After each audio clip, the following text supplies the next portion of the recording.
BA part 2 के सभी बच्चों को एक बार मेरे यूट्यूब चैनल में वेलकम है। आज हम राजनीति शास्त्र से पार्ट 2 के सबसे पहले चैप्टर में, जैसे आप सबसे पहला चैप्टर देख रहे हैं अंतर्राष्ट्रीय राजनीति और स्वरूप एवं इसके क्षेत्र के बारे में हम जिक्र करेंगे। तो इसमें हम बारी बारी से सभी बातों पे जिक्र करते चलेंगे। जैसे आप देख रहे हैं कि यह सबसे पहला मेरा सीरीज होगा। जैसे प्रत्येक विषय वस्तु को, यानी इसमें जो भी है आपका जितने आपके लेसन हैं, लेसन को मैं अलग अलग सीरीज में बांटने का कार्य किया हूँ ताकि आप सहूलियत से कम समय में आसानी से उसको समझ सकें। तो ये आपका सबसे पहला सीरीज होगा। आप सीरीज के माध्यम से इसको समझ सकते हैं कि सबसे पहले सीरीज में हम लोग आज अध्ययन करने वाले हैं कि इस अध्ययन के तहत हम देखेंगे कि अंतर्राष्ट्रीय राजनीति, इसका अर्थ क्या है, इसकी स्वरूप क्या है और इसका जो क्षेत्र है वह क्षेत्र कहाँ तक है। इसके बाद हम इस पर बातें करेंगे कि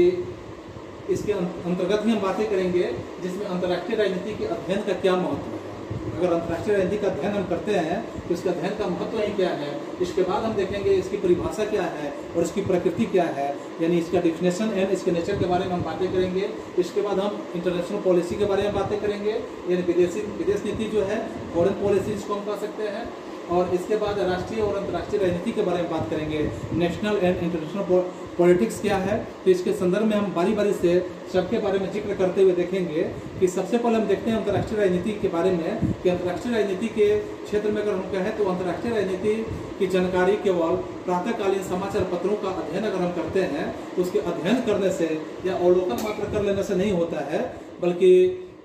यह ज्ञान का एक ऐसा क्षेत्र है। अंतर्राष्ट्रीय राजनीति के बारे में हम बातें करें तो ज्ञान का एक ऐसा क्षेत्र है जिसमें सुनियोजित चिंतन की सबसे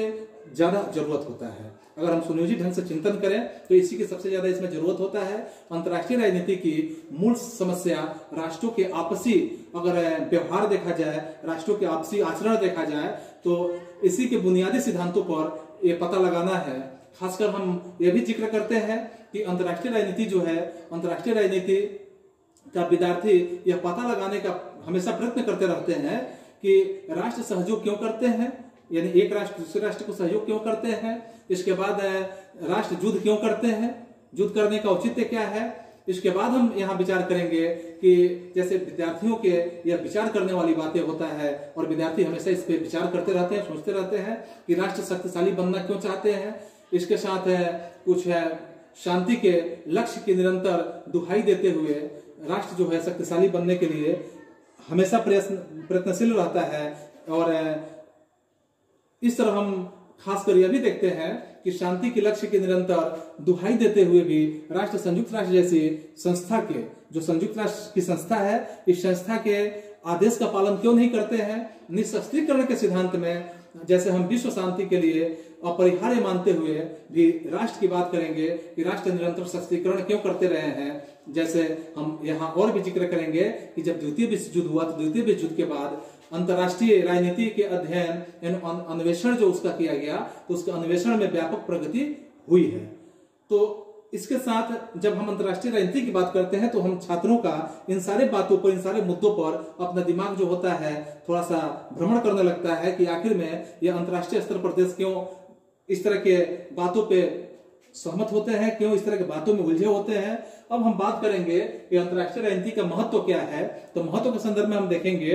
कि अंतर्राष्ट्रीय राजनीति की मूल समस्या राष्ट्रों के आपसी संबंधों के मूल कारणों पर विश्लेषण करते हुए एक अस्थायी रूप से और रचनात्मक विश्व शांति या विश्वव्यापी की परिस्थितियों का निर्माण करना होता है। और जब विश्वव्यापी परिस्थितियों का निर्माण करने में जिसमें सभी राष्ट्र जो होते हैं सह-अस्तित्वपूर्ण के आधार पर अपना विकास कर सके, इसके महत्व को हम अलग अलग पॉइंटों में विभाजित कर सकते हैं। जैसे हम देखेंगे सबसे पहले पॉइंट में कि अंतर्राष्ट्रीय समस्या का समाधान खोजना। सबसे पहला पॉइंट में इसके महत्व में अंतर्राष्ट्रीय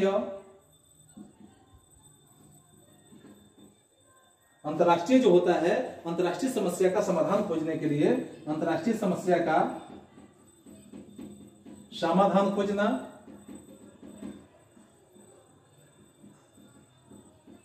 तो अंतर्राष्ट्रीय समस्या का जो समाधान खोजने की बात आता है कि प्रत्येक देश अंतर्राष्ट्रीय स्तर पर अंतर्राष्ट्रीय समस्या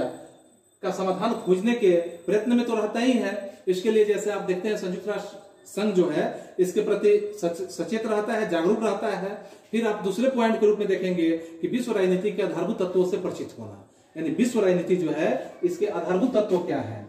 विश्व राजनीति के आधारभूत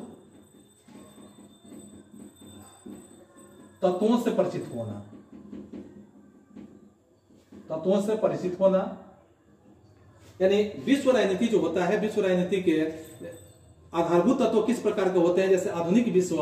राजनीति के निर्णायक तत्वों में निःशस्त्रीकरण के रूप में, साम्राज्यवाद के रूप में, उपनिवेशवाद के रूप में, इसके बाद आप देखेंगे राष्ट्रवाद के रूप में, अंतर्राष्ट्रीय व्यापार, अर्थव्यवस्था का भूमंडलीकरण करने के लिए, इसके बाद आप देखेंगे कि नवीन अंतर्राष्ट्रीय अर्थव्यवस्था का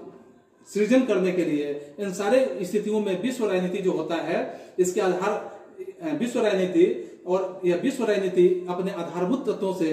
परिचित होता है। इसके बाद आप तीसरे पॉइंट के रूप में विचार करेंगे कि तीसरे पॉइंट में जैसे विश्व शांति का आधार तैयार करना, क्योंकि अंतर्राष्ट्रीय राजनीति के महत्व में आता है विश्व शांति। विश्व शांति जो होता है अंतर्राष्ट्रीय राजनीति के महत्व में आता है कि विश्व शांति का आधार तैयार करना भी अंतर्राष्ट्रीय राजनीति का एक अपना महत्वपूर्ण महत्व होता है, क्योंकि इसके शांति के बिना अंतर्राष्ट्रीय राजनीति का कोई महत्व ही नहीं रह पाता है। इसमें हम ऐसे भी कह सकते हैं कि जैसे प्रोफेसर चार्ल्स मार्टिन ने अपने विचारों को रखा है और उनके विचार के हिसाब से देखेंगे कि अंतर्राष्ट्रीय राजनीति के अगर हम अध्ययन की बात करें कि अध्ययन की मुख्य समस्या दो विरोधी स्थितियों, अंतर्राष्ट्रीय राजनीति के अध्ययन की जो स्थिति होता है तो अध्ययन की मुख्य समस्या के बारे में हम देखेंगे कि दो विरोधी जो होते हैं स्थितियों, जिसमें विश्व शांति तथा विश्व शांति के साथ साथ युद्ध का एक साथ अध्ययन करना होता है। युद्ध के कारणों की खोज करने के बाद यदि हम इस पर विचार करें कि जब इसके कारणों की खोज करते हैं तो खोज करने के बाद विश्व शांति स्थापित करने वाले तत्वों को यह जो खासकर यह एक विषय होता है, इस विषय की प्राथमिकता से यह स्पष्ट होता है। फिर आप यहाँ चौथे पॉइंट के बारे में बात करेंगे कि विश्व सरकार की पृष्ठभूमि तैयार करना, यानी कि चौथे पॉइंट में आपका होगा विश्व सरकार की पृष्ठभूमि। विश्व सरकार की पृष्ठभूमि तैयार करने के संदर्भ में आप एक प्रसिद्ध विचारक जो है बर्ट्रेड रसेल, नाम सुने हैं, के अनुसार विश्व सरकार के द्वारा ही विश्व शांति की स्थापना की जा सकती है, यानी विश्व सरकार के द्वारा ही विश्व शांति की स्थापना संभव हो पाता है। क्योंकि जब तक राष्ट्रों में उग्र राष्ट्रीयता क्या किसी भी राष्ट्र में देखेंगे कि जब तक उसमें उग्र राष्ट्रीयता या संप्रभुता की भावना का विकास विद्यमान रहेगा, तब तक समझिए कि आप विश्व राजनीति के महत्व को सही ढंग से नहीं समझ पाइएगा। इसके बाद आप पांचवें बिंदु पे विचार करेंगे कि विदेशी नीतियों का अध्ययन करना, यानी कि पांचवें इसके महत्व में आता है विदेशी नीति। तो विदेशी नीति के महत्व पर जब हम अध्ययन करेंगे विदेशी नीति, तो इसमें हम जिक्र करेंगे कि विदेशी नीतियों में जैसे आप फेलिक्स ग्रास के बारे में बात करेंगे कि फेलिक्स ग्रास के अनुसार अंतर्राष्ट्रीय राजनीति का अध्ययन वास्तव में अगर हम देखेंगे तो विदेशी नीतियों के अध्ययन के अतिरिक्त दूसरा कुछ भी नहीं है। फिर आप छठे पॉइंट के रूप में देखेंगे शक्ति संघर्ष की राजनीति होता है, या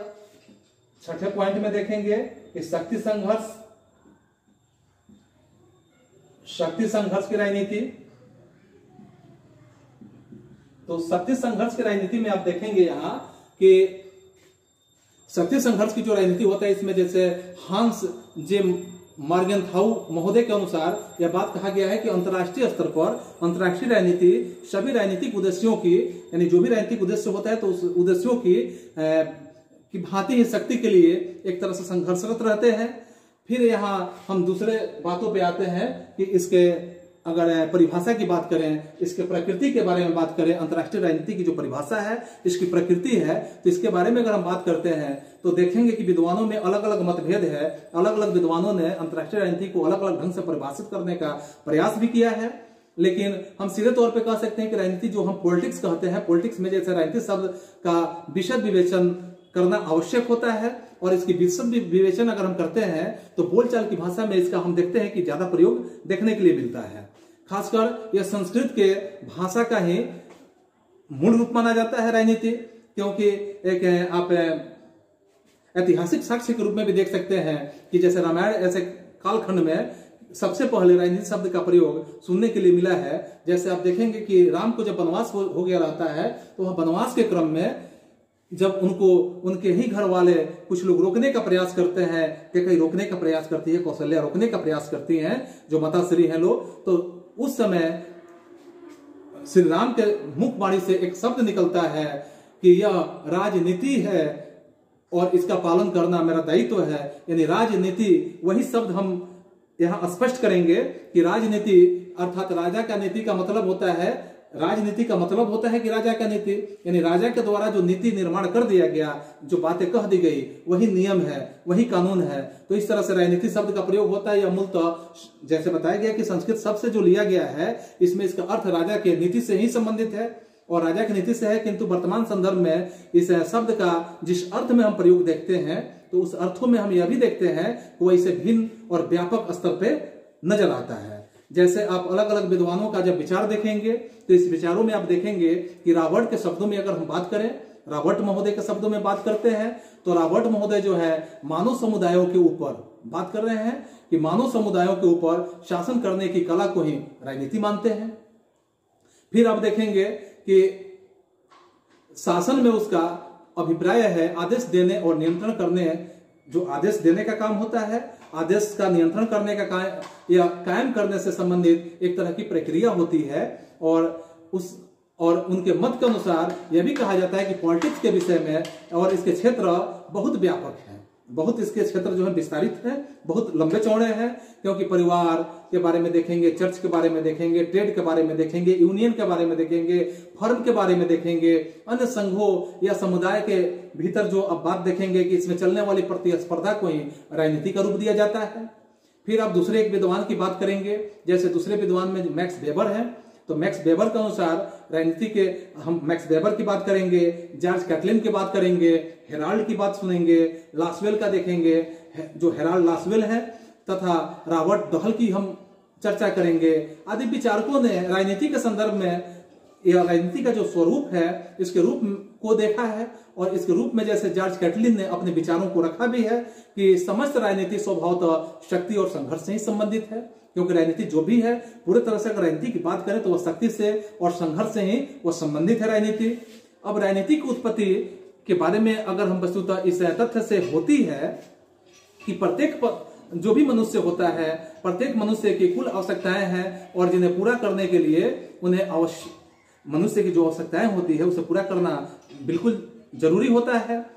जब मनुष्य इन आवश्यकताओं को पूरा करने के लिए प्रयास भी करता है तो पूरा करने के लिए प्रयास करने के दौरान स्वाभाविक रूप से आप देखेंगे कि उन्हें अन्य व्यक्तियों के संपर्क से गुजरना पड़ता है, क्योंकि एक व्यक्ति अपनी आवश्यकता की पूर्ति करने के लिए किसी दूसरे व्यक्ति पे आश्रित निश्चित होता है। इस संपर्क के परिणाम स्वरूप समुदायों की एक तरह की रचना होती है और ऐसे समुदाय की जब रचना होती है जिसमें विभिन्न समुदायों की आवश्यकताएं और इच्छाओं को अगर हम बात करें कि हर व्यक्ति की आवश्यकता और इच्छा जो होता है एक जैसा नहीं होता है, बल्कि आवश्यकता और इच्छा में बिल्कुल टकराव होता है, तो एक जैसी नहीं होती है। प्राय एक समुदाय की आवश्यकता से दूसरे समुदाय की टकराव होना स्वाभाविक हो जाता है और जब यह टकराव की स्थिति उत्पन्न होती है तो यहाँ यह भी देखने के लिए मिलता है कि हर व्यक्ति अंतर्राष्ट्रीय स्तर पर जैसे जब विचारों में जब अलगाव हो जाता है, विचारों में भिन्नताएं हो जाती है, तो निश्चित रूप से हम बात करेंगे कि अंतर्राष्ट्रीय स्तर पर टकराव और भिन्नता होना स्वाभाविक हो जाता है। क्योंकि अब हम यहाँ अंतर्राष्ट्रीय राजनीति की अगर हम बात करते हैं तो राजनीति शब्द का अर्थ ही होता है, राजनीति शब्द जो होता है यह अर्थ स्पष्ट करने के अंतर्राष्ट्रीय स्तर पर, यानी कि अगर हम राजनीति की विवेचना और परिभाषा करते हैं तो यह करना आवश्यक बन जाता है। क्योंकि मोटे रूप से अगर हम बात करें तो राष्ट्रों के मध्य पाई जाने वाली राजनीति को अंतर्राष्ट्रीय राजनीति की संज्ञा दी जाती है। राष्ट्र के मध्य पाई जाने वाली जो नीति होता है, राजनीति होता है, इसी को अंतर्राष्ट्रीय राजनीति की संज्ञा हम दे सकते हैं। और पहले यह बताया जा चुका है कि जैसे क्विंसी राइट ने अपने विचारों को रखा भी है इस संदर्भ में, तो क्विंसी राइट ने कहा है कि राजनीति एक ऐसी कला है, राजनीति एक ऐसी कला है जिसकी सहायता से प्रत्येक समूह दूसरे समूह पर किसी तरह से नियंत्रण रखकर अपने हितों को जो अपना हित होता है अपने हितों को बैठाने के लिए लगातार प्रयत्न में लगा रहता है। इसके बाद अंतर्राष्ट्रीय राजनीति की परिभाषा को लेकर विद्वानों में बहुत ज्यादा मतभेद भी देखने के लिए मिला है, क्योंकि अंतर्राष्ट्रीय राजनीति में विद्वानों के जो विचार हैं, जैसे मैंने पहले ही बताया था कि विद्वानों का अलग अलग मत है। और इस मतभेद के अनुसार जैसे स्प्राउट महोदय ने कहा है, स्प्राउट महोदय ने क्या कहा है कि स्वतंत्र राजनीति समुदायों अर्थात राज्यों के अपने अपने उद्देश्यों अथवा हितों की आपसी जो संबंध होते हैं, आपसी विरोध, प्रतिरोध या संघर्ष से उत्पन्न उनके अथवा उनके हितों की आपसी जो क्रियाकलाप होते हैं, ऐसे संबंधों का अध्ययन करना ही अंतर्राष्ट्रीय राजनीति का नाम उन्होंने दिया है, यानी स्प्राउट महोदय ने। इसके बाद आप विचार करेंगे कि चार्ल्स श्लाइचर महोदय भी अपने विचार को रख रहे हैं कि चार्ल्स श्लाइचर महोदय कह रहे हैं कि राज्यों के सभी अंतर्राष्ट्रीय संबंध अंतर्राष्ट्रीय राजनीतियां जो होती है यानी शामिल किए जा सकते हैं, यद्यपि वे मानते हैं कि सभी अंतर्राष्ट्रीय संबंध राजनीति नहीं है। जितने अंतर्राष्ट्रीय संबंध है वे सब के सब राजनीति में हम नहीं रख सकते हैं। इसी तरह से फिर से जेम्स रोजनाउ महोदय के अनुसार भी कहा गया कि अंतर्राष्ट्रीय राजनीति अंतर्राष्ट्रीय संबंधों का एक महत्वपूर्ण अखंड है, यानी कि एक महत्वपूर्ण हम कह सकते हैं कि उसका एक क्या है कि उपखंड है, उसका एक हिस्सा है। तो इस तरह से अंतर्राष्ट्रीय राजनीति और इसके परिभाषा प्रकृति को आप समझ गए। लेकिन अब इसके बाद हम बातें करेंगे कि अंतर्राष्ट्रीय राजनीति और विदेश नीति कैसे कार्य करता है। तो हम इस संकल्पना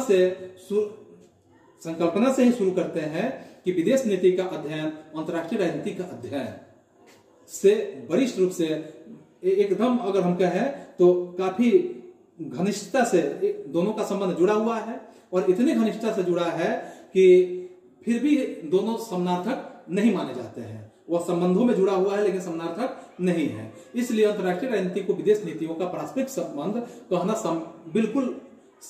सही नहीं होगा। और जब सही नहीं होगा, चूंकि यह संकल्पना को कई विद्वानों ने चुनौती दे दी है, और जैसे हम बात करें कि फेलिक्स महोदय हैं, फेलिक्स ग्रास का अपना विचार भी है कि अंतर्राष्ट्रीय राजनीति का अध्ययन वास्तव में विदेश नीतियों के अध्ययन के अतिरिक्त दूसरा कुछ भी नहीं है। यानी अंतर्राष्ट्रीय राजनीति का अध्ययन करें तो विदेश नीति के अध्ययन करने के अलावा दूसरा कुछ भी नहीं है। इसके विपरीत विद्वान यह भी मानते हैं कि विदेश नीति से संबंधित जो बातें आती है, अनेक तत्वों का अंतर्राष्ट्रीय राजनीति से कोई प्रत्यक्ष संबंध नहीं होता। जैसे किसी देश की विदेश की नीति समझने के लिए उस देश के ऐतिहासिक अनुभव, शासन व्यवस्था, कार्य प्रणाली, उसके स्वरूप, उसके नीति निर्धारक तत्व या उसके व्यक्तित्व या उस देश के चरित्र या उनके दृष्टिकोण या उन पर औचेतना में कम से कम दबावों की जानकारी एकदम आवश्यक होता है। इतनी जानकारियां होगी तो हम किसी देश के स्थितियों को हम समझ सकते हैं या उसके बारे में अध्ययन कर सकते हैं, किंतु इन सब तत्वों के अंतर्राष्ट्रीय राजनीति में घनिष्ठ सरोकार नहीं होता है। अब यहाँ पे फिर हम बात करेंगे कि राष्ट्रीय और अंतर्राष्ट्रीय राजनीति जो है इसके बीच में क्या अंतर है। तो अंतरों के रूप में जानने से पहले राष्ट्रीय और अंतर्राष्ट्रीय राजनीति के बारे में हम जानेंगे कि जैसे हांस जे मंगेथाउ के विचार है इसमें कि उन्होंने राष्ट्रीय और अंतर्राष्ट्रीय राजनीति एक ही सिक्के के दो पहलू माने हैं। अंतर्राष्ट्रीय और राष्ट्रीय जो राजनीति है ये दोनों को एक ही सिक्के के दो पहलू इसलिए माने हैं, और वह सिक्का माने हैं शक्ति के लिए संघर्ष। शक्ति के लिए संघर्ष यह क्यों माने हैं कि हर तरह की राजनीति, चाहे वह राष्ट्रीय राजनीति हो या अंतर्राष्ट्रीय राजनीति हो, इसके तीन मुख्य नीति जो होते हैं उसके आधार स्तंभ होते हैं। चाहे राष्ट्रीय राजनीति हो, अंतर्राष्ट्रीय राजनीति, इसके तीन तरह के नीति जो होते हैं या उस राजनीति के क्या होते हैं, आधार स्तंभ होते हैं। और ये आधार स्तंभ वह या तो शक्ति बनाए रखना चाहता है, तीनों नीतियों में अगर हम बात करें तो पहला नीति जैसे वह या तो शक्ति बनाए रखना चाहता है, इसलिए हम इस पे विचार करेंगे। दूसरी बात हम देखेंगे या शक्ति में वो वृद्धि करना चाहता है, और तीसरी बातों पे देखेंगे कि शक्ति का वो प्रदर्शन भी करना चाहता है। शक्ति बनाए रखना, शक्ति में वृद्धि करना या अपने शक्ति का प्रदर्शन करना, यह उसके मुख्य तीन हिस्से होते हैं। इसलिए राष्ट्रीय और अंतर्राष्ट्रीय राजनीति का सारतत्व में अगर हम जाएं तो सारतत्व यह है कि कतिपय उद्देश्यों के सिद्धि के लिए सब समूहों पर अन्य समूहों के मुकाबलों में अपना नियंत्रण रखा जाए। इसके बाद इसके अंतर के बारे में हम समझेंगे कि राष्ट्रीय और अंतर्राष्ट्रीय राजनीति में क्या अंतर है। तो अंतर में देखेंगे कि राष्ट्रीय राजनीति की इकाइयां राजनीतिक दल होते हैं, जबकि अंतर्राष्ट्रीय राजनीति की इकाइयां राज्य होते हैं। दूसरी बात हम देखेंगे कि राष्ट्रीय कानून राष्ट्रीय राजनीति का एक आधार होता है और अंतर्राष्ट्रीय कानून जो होता है अंतर्राष्ट्रीय नीति का आधार होता है। इसमें और भी बहुत बातें हम करेंगे, लेकिन इसके लिए हम फिर आएंगे अगले सीरीज में। तब तक के लिए आज हम लोग का सीरीज समाप्त हो रहा है, फिर हम मिलेंगे अगले सीरीज में। आज के लिए बस इतना ही। Thank you, that's all.